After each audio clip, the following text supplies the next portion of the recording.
catch the life. Welcome, who just arrived, daddy and daughter. Double jeopardy, talker. Different topic, saga. Learn something before your departure. Grab a cup of tea, coffee, water. Make we reason, make we reason. Podcast throughout the season. Make we reason, make we reason. Nelly, make we reason, no? Wagwan, Dad. What did I do now? No, that is the name of the podcast we should have. Okay, go on. I kind of like that idea. Hear me out. We've been separated for 10 years, and I really missed our lively discussions. We would talk about everything from relationships to politics, even the topics that would be considered too dangerous and extreme. I'm on board, as long as we respect each other's opinion, even when we disagree. And no judging. Sure, I can do that. I can at least try. We're both immigrants from the lovely island of Jamaica. Since we've been living in the United States for more than 15 years, we definitely have some old and new topics to discuss. Some of us have an old school view of life. While some of us have a fascinating vantage point, we still try to find commonality in the gray areas. Our Jamaican American experience gives us a unique perspective to which you may also relate. Join us as we agree and disagree, or agree to disagree on any topic. We just talk, and we love it. We are a daddy-daughter duo. And we have something to say about everything. That we can agree on. So, make we reason. Welcome back to the podcast. Make we reason. I am a big advocate of solar energy and alternate sources of energy. My name is Nelly. Welcome to Make We Reason. I've traveled all parishes of Jamaica, except for two, Hanover and Westmoreland. I've never been to those parishes. Wow. Welcome to the podcast, everybody. My name is T-Rob, the host with the most, the daddy-daughter duo at it again. Welcome to the podcast. But we never know that, Dad. Wow, that's crazy. Yes, so when I go to Jamaica next time, I have to visit Westmoreland and Hanover. Only two parishes I've never traveled. Okay. All right. Welcome again. Wow, new!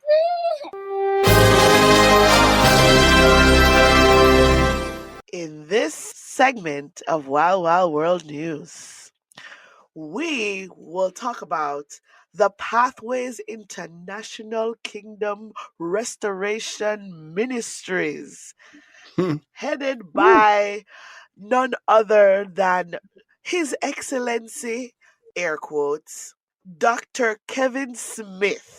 I know, only hear about them something there in Jamaica. It's been all over the news. And T-Rob has something to say. Whoo! Wow. Let me tell you something. We can't wait. We're going to discuss this. Wild World News can't handle the amount of talking and reasoning we have to do on this segment. So, you know what? We'll leave it for the main topic. You understand? But that we have to talk about it. The man did not kill people for human sacrifice. Most people would say they deserve it if they're so stupid and foolish. But I have a different take. Right? So, make a hold on. All right. And then just all our reason on the backside. All right. On the back end. Okay. You hear? All right. And we talk about it some more. All right. Cool. But yeah, this Wild Wild World News is Wild Wild World News. Yeah. Coming out of Mobile. Really wild. Mobile, Jamaica. Really wild.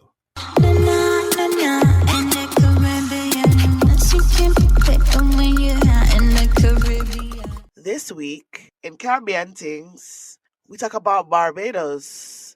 They are now considering themselves a republic, or will consider themselves a republic. They will remove the Queen as the head of state. What? Yes.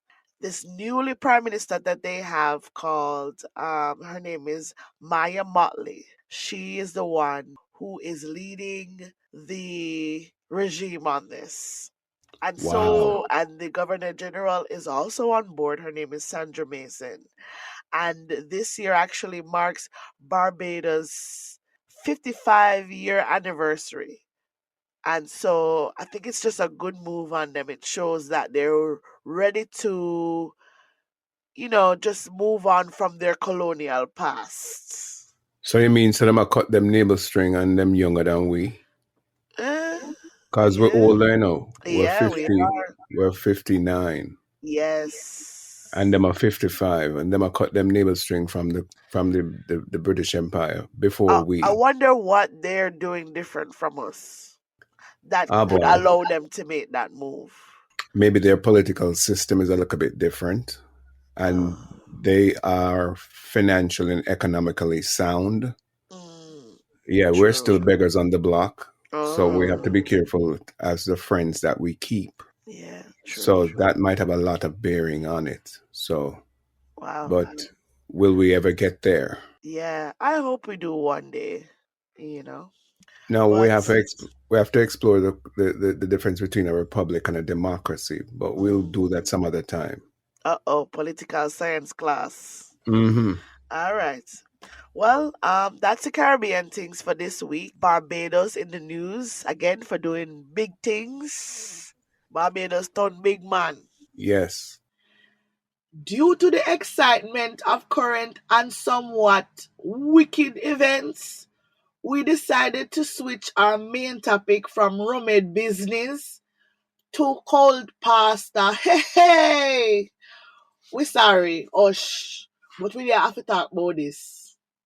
Different topic saga. Learn something before your departure. Grab a cup of tea, coffee, water. Make we reason, make we reason. No, but you said 9 o'clock you have to open the heart. Rapture is raptus, which is really torture. That is what the rapture is. I come with salvation. I do not come to raid my people of their freedom, of their breath. You have to pay in this nation to walk your footprint, carbon footprints. If you march in this nation, you must pay. So, what is Smear going to Jamaica? You know, honestly, I thought we were above this. I thought we were better than this. I can't believe my ears that we have cults participating in human sacrifices, Oh boy. a person claiming to be God himself and living this lavish lifestyle and having police escort and all these things. I mean, I am speechless at this point. But I know who is not speechless. T-Rob. Well, T-Rob is just T-Rob ready to let I am off on you guys. I am at a loss for words. No, you are not. You have Well, plenty to say. I have a lot of questions Okay. that I would like to put out there in the public square. Right. All right. What's the And first question? let's walk through these questions and see if our listeners can answer, or anybody who can provide answers. You're welcome. Okay. Right? Just hit us up on Facebook, Make a Reason, and Instagram at Make a Reason.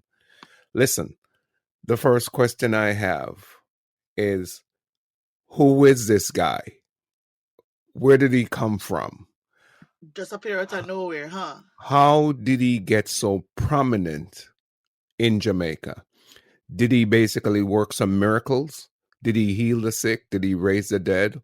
What has he accomplished in such a way for him to be so prominent? Because let's face it, he's walking around and smoozing with politicians and bigwigs and, officers in the JDF. So he's apparently wielding some influence.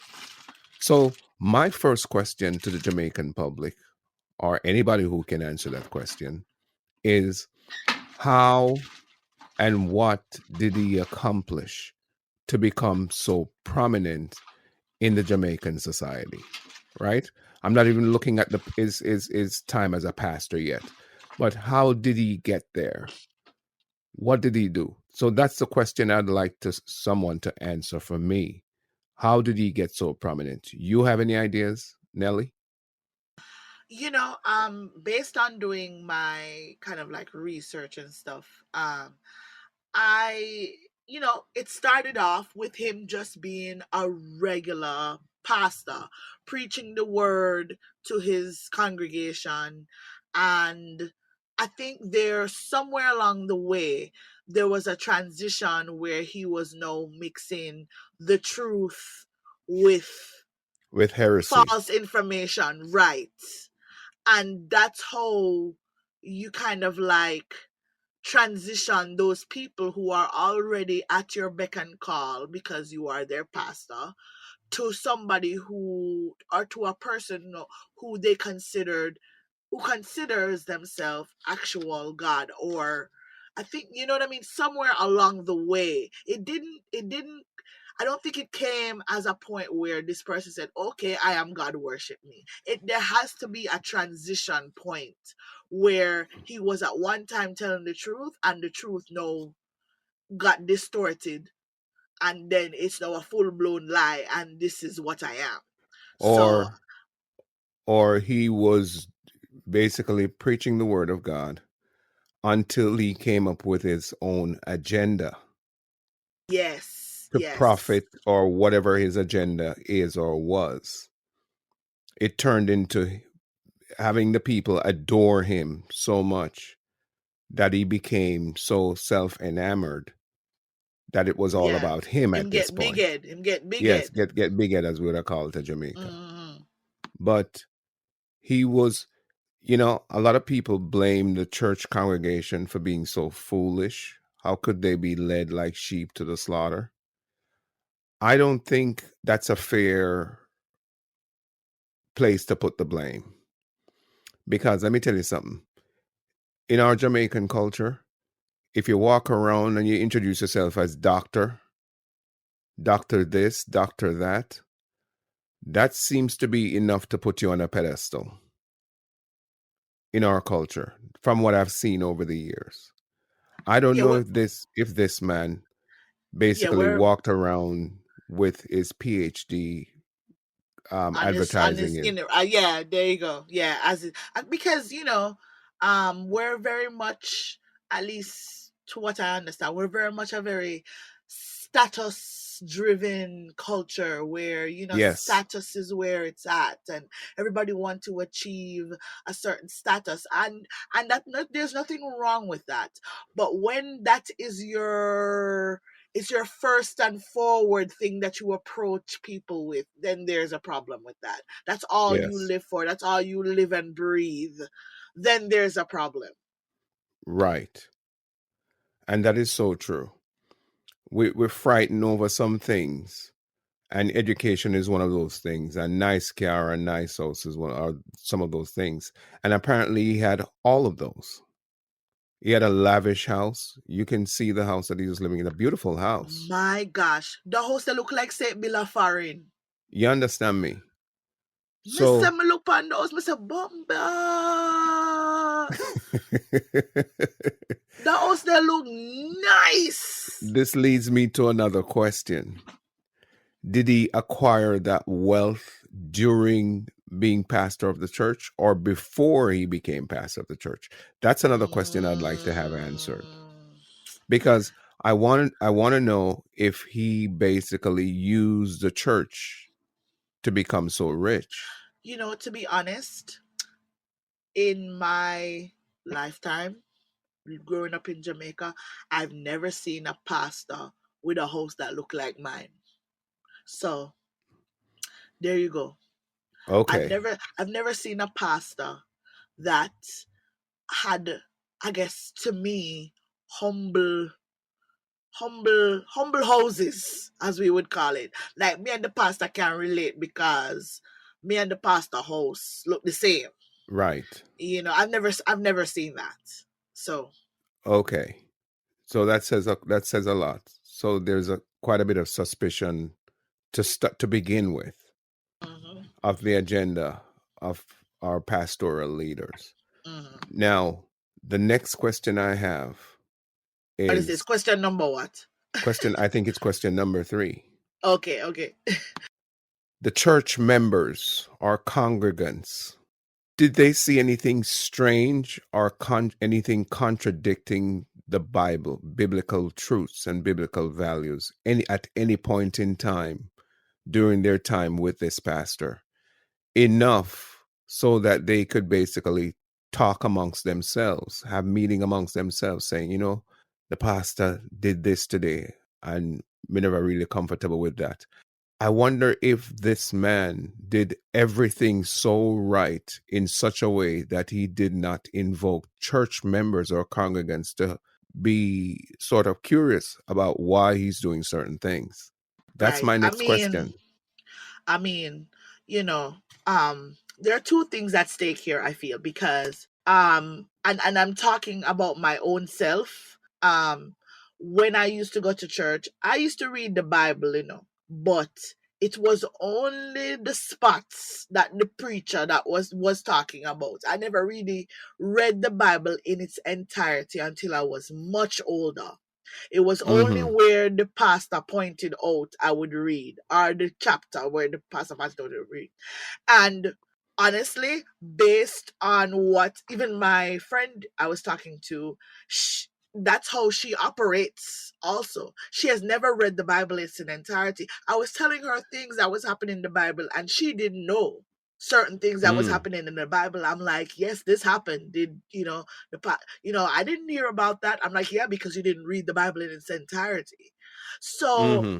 I am thinking, and this is just my crazy statistics, I'm going to say about 40% of people that go to church are the same way. They have never read the Bible in its entirety, and so they only go to where the pastor and the preacher point to. And so they are ignorant to the other things that are in the Mm-hmm. Bible. And so things can just bypass them and they don't know. And Right. then there is Sister Iselin and, Sister Precious, who have been reading the Bible back and go Bible study every Wednesday and everything, who Right. possibly know the Bible in its entirety. And because they revere the pastor so much sometimes that they will look past certain transgressions Yes. because Our strange right, events. because God is working on him and he's a man also, and this Yeah. and that and the You're other. right. So Right. you have to Right. look at it both ways. Don't forget that their Sister Punsi has to be part of that congregation as well. And if Sister Punsi not in the congregation, there's not going to be any issues raised Right, because we know that Sister Punsi is an issues person, right. Sister right? Punsi don't take nothing, not past Sister Punsi. Right. So Sister Punsi will ask questions. But that leads me to my next question. On seeing images of the church, the inside of the church, after the event happened and the police went in and I saw video clips of the church or images of the church, there is one thing that stood out to me very glaringly, and it was the rainbow colors. Really, I did not see that. Yes. If you look at some images where he has a desk and a chair, like looks like an office setting, but I think it's part of the church. The rainbow colors just came right at me, and I'm like, this looks suspicious from the get-go. We know that he was talking about dealing with an ark, so maybe the rainbow colors were associated with the ark. I'm not sure which ark he's talking about, but the rainbow colors were glaring in the images for me, and I immediately became suspicious and go, this doesn't look right. It's funny how a rainbow symbol or rainbow colors Has changed. has changed the definition of the rainbow. That's another I story. can't even see myself wearing a rainbow T-shirt because it'll give off the wrong information. I don't know who I'd be approached by at this point. Yeah. So that's another conversation. right? But that hit me square in the face. The rainbow colors were very evident. And that's the first thing I locked onto with my in my thoughts. Like, wow, this doesn't look really a very safe and sanctimonious place. So my question is to the congregation who were attending services there, didn't that come out at you? Didn't you see the rainbow? Maybe it was explained what these colors represent, but for us outsiders and onlookers, it just basically, we just saw the rainbow theme, and immediately you know what comes to mind when you see the rainbow theme nowadays, right? So my question again to the congregants and everybody who can answer this question is, did you see the rainbow depiction? Did it bring any negative thoughts to you? Did you see anything suspicious? So there's another question. I have more. The ark, when the congregants were invited to the ark, to travel on the ark, let me tell you something. There's one thing I do know. It's when people have been longing for good leaders, they're more likely to be led astray by false teachers. The more we desire good, sound, moral character, is the more vulnerable we can become to the fake ones, because we're looking for all those attributes and actions of that person, and we slip by the heart. We allow the heart to pass, but we look at their actions, and action speaks louder than words. That's what I'm teaching at primary school from school days, right? So we look at those actions, and if the pastor in this case is charismatic, and if he's preaching fire, hell, wind, and fire, and if he's jumping up and down in the pulpit, and if he's invoking his congregation for swing, like when I say swing, just have a good time in the church with the music, and it's pretty captivating sermon, and everything is going like excitement, and you have to see this. I think we can get sucked into an That, atmosphere and an environment which pulls us into oblivion, and the next thing you know, we're going off the rails, and we don't even know that we're going off the right. rails. We're so You know, much in an entrapment or in a right? Like a trance. trance. Yes. Absolutely. And I've seen that word come up quite a few times. The trance. The pastors put them in a trance. And I heard he's got a degree in psychology, so I'm not sure what how credible his skills are in that sense. That is You know, interesting. but did the actual members ask the pastor? Have they questioned the pastor? What ark is he talking about? Which ark is being prepared? Where is it being prepared? I mean, if he's trying to relive Noah and the ark, I don't know how he's going to do that in today's world. You know what? You see that you are speaking from a stance of a person with common sense and of somewhat intelligence, where you're not one to just accept what people tell you. You are going to do research. You are going to, if somebody's telling you that no, the sky is blue, there are some people who will accept it as just how it is, and they will Mm, not question you because of, let's say, your status, or or because they've known you for quite some time and they trust you. So you hmm are speaking as if you're speaking outside. You're speaking as an Yes, outsider. And yes, you have those questions, but you're not an insider where your mind is just like you have blinders on, and this is the way things are and it's going to be. And there could possibly be threats. As some of these cults, there's threats where true. if you question the authority in person, then you're considered a You're in traitor, danger. right? Yeah, So that's what they normally put those little boundaries in, and say, okay, if you question what I'm doing, then you really truly and you don't believe, and you need to go and you need to come outside. I'm not quite sure what he has promised them that is so grandiose that they don't want to leave. right. But you know what you just did? You just gave the definition of a cult. If you can't question a leader or ask questions of your teachings or doctrines or whatever they're teaching or handing it down to you, if you can't ask a question and you feel intimidated or in trouble because of you asking those questions, then you need to leave. If you can't have questions answered or you can't ask questions, that's a sign for you to leave. That's not a good place, because the least you can do is ask questions, right? That's the least you can do. And if the leaders or the hierarchy doesn't allow questions to come in, then that means you're trying to protect something. Yeah, yeah. And it's sinister at best, you know? I watched this fake pastor collect late fees from congregants. He had a list. I watched this video of him having a list. Okay, I think you have an audio, right, Dad? You have an audio of that? Yeah, I have the audio. Let me play it for you guys. Okay, go ahead. Those of you who are late this morning, can I have the late book? I know all who was here from this morning. Put it in this one. How many of you were late? $200 can't pay for the whole of your Jingbang family. All right. Now, this pastor has a routine. It looks like a process that he has in the sermon, or not in the sermon, in the service, where he calls the register for people who were late. And I don't know how much money they pay each time they're late, but it seems to be maybe in the hundreds, maybe $100 every time you're late. And you know what?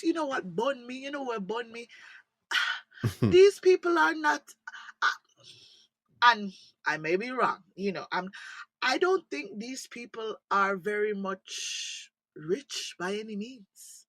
And he's just collecting and collecting and collecting from these people, literally draining their resources to the point where, I guess, they see, again, this guy as a status figure, but you don't know that you're giving money to this man to live this lavish life. Right. Well, did you hear what he said in the clip? Something about Jingbang family. Like, yeah, this can't pay for the whole of your Jingbang family. Oh my God. And I'm like, oh my God, my family Jingbang. Like the people that don't know what Jingbang mean. I don't understand. God save love my family Jingbang. Pastor, you may be joking, but that's not a joke you run anytime to your church congregants. No, sir. That is not a joke. So that's questionable in my book. But to the broader point of collecting late fees. So this pastor was collecting late fees. And again, this seems to have been a regular process, a weekly process, or a weekly feature in his service. Oh, a bank, man, the church and the bank. On the pulpit, people were being called up, and they were actually bringing their money as if they're bringing offerings for late fee. What an embarrassment too, on top of that. That's probably embarrassing. But that's another red flag. That's another red flag. Because the church membership must have some leaders or elders or whoever. Enforcing and that's another things, question. Yeah. Right. Putting in these practices in place. So I wonder if anybody asks, where does that money go? Is it going towards the congregants? Is it going towards a church building, like a building fund? Or was it going to the pastor himself? I wonder who was asking those questions, if those questions were even brought up, because it looks like it's a profitable venture. He's collecting, maybe, if I can make a guess, I saw him call up about at least a dozen people at $100, right? Just a dozen I saw in that little segment. Wow. And the pulpit where he was standing collecting this money was full of bills. People putting their money and taking change. And then he had a lady collect the proceeds in a bag. And it looks like a good amount, a sum of money. So where's all this money going to? Who is it benefiting? So I'd like to know, were people asking these questions? Were the leadership hierarchy asking these questions for the church? So these are some of the strange things that I've seen already, which raises, red flags. What do you think? As I said, that you're speaking of a person who is outside, so you are not thinking as a cult follower where what your God said, that's what you must do. And question where must say and where must do, because whatever he says is right through and through. You're questioning not to say that I'm, by any means, Yeah, advocating for these people, but you have to understand that we think a certain way, and we think for ourselves. For the most part, we think for ourselves. Well, all the time, really, we think for that's ourselves, true. and these people are not thinking for themselves. There's no independent thought, and that's why they are sheep, and that's why they are in this group think thing, where everybody is Hmm. thinking the same way, because Right. of I don't even know. Again, I don't even know what the promise is. I don't know what is it forever salvation, is it heaven at this point? What is he promising these people to let them stick around? Because that prize must be really, like, to the point Worth where, it. yeah, it must be really worth it for you to sit down there and watch people get slashed. Mm. I think some members came to the realization that this is all an evil empire after those things started happening. Because, number one, he's consistently claiming that he's God. He consistently claims that. I've seen videos, clips of him claiming to be God. I am God.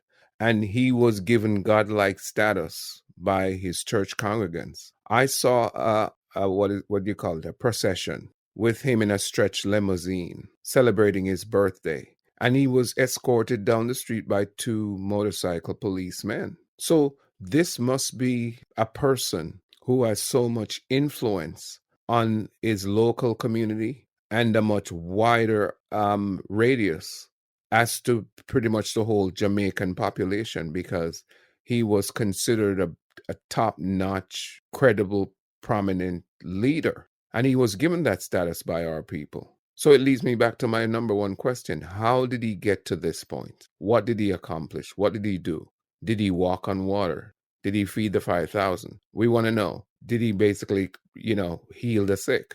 He claimed that he can raise the dead. Did he do some miraculous things for people to follow him so devotedly? Those are my questions. When push comes to shove, God will do what God wants to do. But I can tell you this. He has single-handedly cast a spotlight on all charismatic preachers. Because I am sure after seeing this and experiencing this, those church members or congregants are going to be traumatized. If they're traumatized, I'm not sure the state of mind of all of these people. I can't account for it. But what I can say is that I am sure there are other churches going in a similar direction, which are so legalistic. You have to nip and tuck everything to be a part of that membership. And so some of these churches, with what the events that happened to this church, so-called church, then they might be scrutinizing their beliefs and their practices and basically asking the question within themselves, I wonder if this pastor is real or if he's just putting on a show. He has single-handedly, initiated those kind of suspicions for especially charismatic pastors or leaders. Right. There's something to be said about just people as a whole nowadays. We're searching for something. We're searching for something to hold on to and something to believe in so much that it's to our own detriment sometimes, and Yep. when you are, I don't want to use the word hell-bent on just believing in something through and through, that you don't care what happens to people around you, or how you stop asking questions at that point, and you are just like focused on you and your selfish ideals and what you want out of it for yourself, that you never too much include your fellow brothers and sisters and say, hey, um, this thing right here don't look right to you. Does it look right to you? Mm-hmm. Mm-hmm. You Yeah. never really question that because you don't want to be the odd one out. Yes. You don't want to be the odd one out. And I'm sure there's people there who were thinking that, but because they think that the other person is not thinking like that, so they keep Mm-hmm. quiet and they keep to themselves And because everybody keeps of the quiet. fear of some kind Being of ostracized. right by the people who have say welcomed you as family or who are giving you things. And Yeah. you don't want to come out of that kind of like embracing hug, but that embracing hug will soon turn into a bear hug. Yes. So Mm-hmm. at this point I just, even when I googled cult pastor in Google, as are in the search engines, it was definitely him and Jim Jones came up. So Yeah. it's Yeah. it's practically the same thing. I think so. Yeah, there's been a lot of reference made to Jim Yeah. Jones, and it could have gotten to that level if he had gotten his way. If he had had his way, the plan was to execute 144 people. That was found allegedly on a computer of the church or his. So that's what the police have reported. I don't know how true that is, but that's what has been coming across the airwaves. This pastor is reportedly dead, but it seems, such a timely effort for him to be so much in the spotlight, in the highlights of Jamaican society, the church. And as this thing breaks out, he's dead in a car crash. That seems just odd. I'm not accusing or, trying to make any accusations on this. I'm just merely saying his death seems so, the time span, Right. it seems a little bit suspicious. Somebody But was sorry to cut you that, but somebody was saying that there's a lot of protocols that were being broken, where I think actually a constable or an ex-constable from the Jamaica Defense Force, and he was saying when you are doing training, to have the detainee must be handcuffed at all times in the back of the vehicle while being transported. And that wasn't done. right, and apparently when he was being transported, he was not being cuffed, and while they were driving, I think the Kevin Smith guy, he tried to Assaulted basically, the officers. right, try to grab the steering wheel away or something, basically, to Right. so he can crash and run away, Right. Okay. right, in the I nearby mean, bushes, right. yeah. It So sounds far-fetched, but it's not. no, it is. And so, because they say they will kick you out of school if they do kick you out of the training if you don't handcuff the detainee before putting them in the car. They will kick you out. Mm-hmm. Out of the Academy, academy. yes. Mm-hmm. So there's and not to say that Jamaican police has are by the book anyway, but it's just one of those things where. And then somebody go make joke, no. Say if a pastor Al did that bring him, would that be alright? You saw them out there? But let me wrap up with a call to action. Mm-hmm. And this is coming from me, T Rob. And this is in general some advice. If you're a member of an organization, any organization, church, lodge, what do they call it? Nonprofit organization, charity organizations, corporate organization.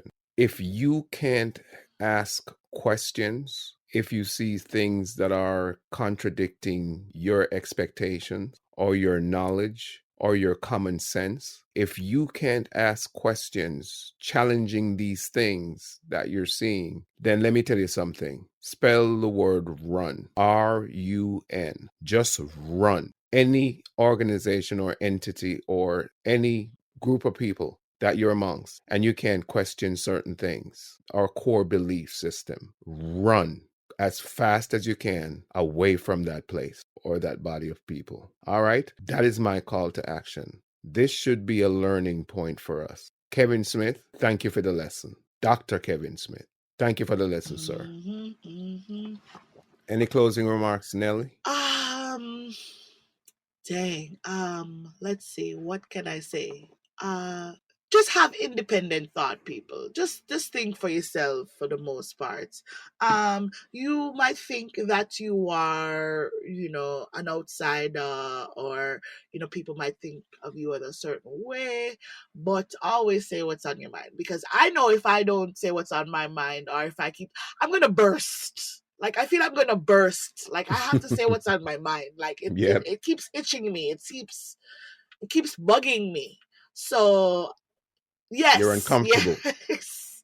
So, really think for yourselves when it comes to anything, among your friends, among your family, question things around, and be cordial, some of us Jamaicans, we tend to be a little bit crass when it comes to asking questions, like, so I make you big like Easily. bullfrog. So no, not like that. Not like that. Just ask the regular way, anyway. Oh boy. All So right. that's what I have. All right, Pastor. Dear We're cult done with you. pastor, behave yourself.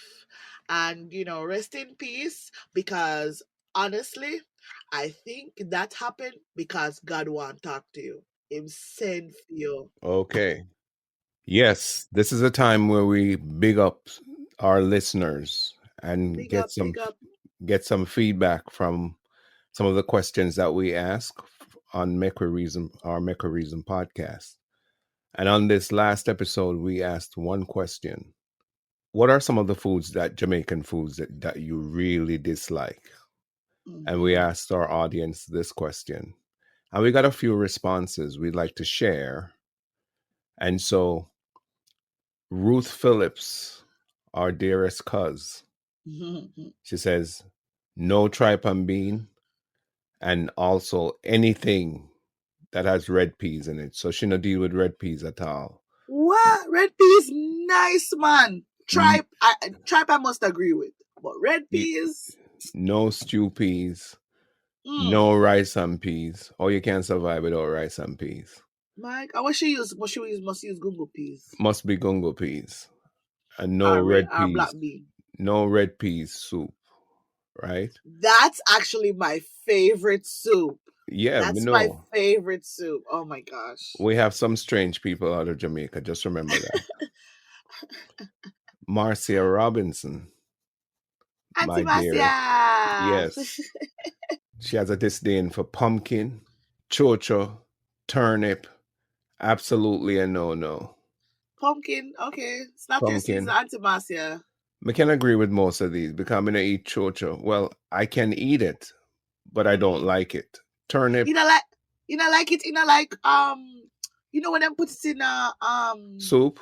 Yeah, and you just eat it. I can do without. You just take on whatever flavor that's in the soup. You don't really have no it's distinctive like, taste. Absolutely, you're right, and that's why I don't like it. Oh my goodness. Turnip are the same thing. We can't put chocho and turnip in the same basket. Pumpkin can get a pass from me. I can deal with a little pumpkin, but I'm not gonna run go buy it. Not even for Halloween. I always wondered if Americans eat pumpkin like regularly, because this is the time where they just carve out the whole of the middle of the thing, right, and just dash it away with the whole of the seed, and then left it on them doorstep for spoil. But we know that they like pumpkin pie. Yeah, they'll eat the sweet part of it, but they won't. But they won't do they cook savory with pumpkin? So strange. That's a good question, because I don't remember an American dish or any cultural dish with pumpkin in there unless it's dessert by way of a pumpkin pie. Right. So if we're wrong, correct us. I've never really seen like a pumpkin, like we have like pumpkin rice or something with pumpkin, like how we have those savory dishes. I've never seen a savory dish, American dish with pumpkin in it. Right.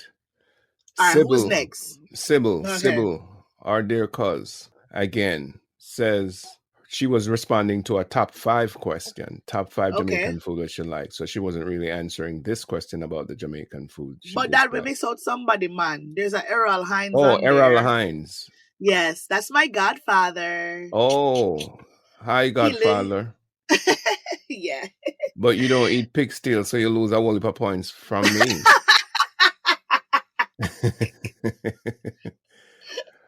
So I pose my question to Mr. Hines. I wonder why. Oh, you eat stew peas. So, oh yeah, you did say that stew peas is no stew peas without pigtail. Absolutely. And I got a lot of people on my side with that one.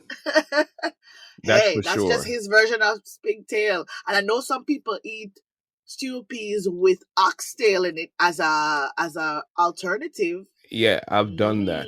But yeah, we've done that. But listen, you still, even with the oxtail in it, you have to have a piece of pig tail in there. All right, then. You understand me? You have to. All right. All So right. What did Sybil say? Sybil answered the top 5. That was from the previous episode, the first episode. She said our top 5 is, I don't know where she's coming from, top or bottom, but let me just read out the 5. Brown stewed chicken with gungo rice and peas. You know, here she emphasized gungo. Gungo rice and peas. All right. Ackee and saltfish with roast bread fruit. That's so good. Then she come up with no bulla and pear.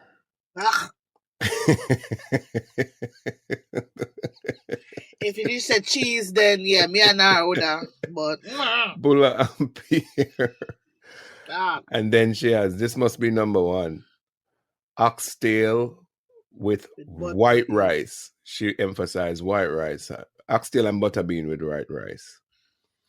She says she loves soursop juice. I think everybody does, except Nelly. Coconut cake and pak choy she loves. Coconut cake, yes, definitely. Not on my list either. Yeah, we know. Everybody was cringing about that. How can you not eat coconut cake? But listen, it's just one of those things, guys.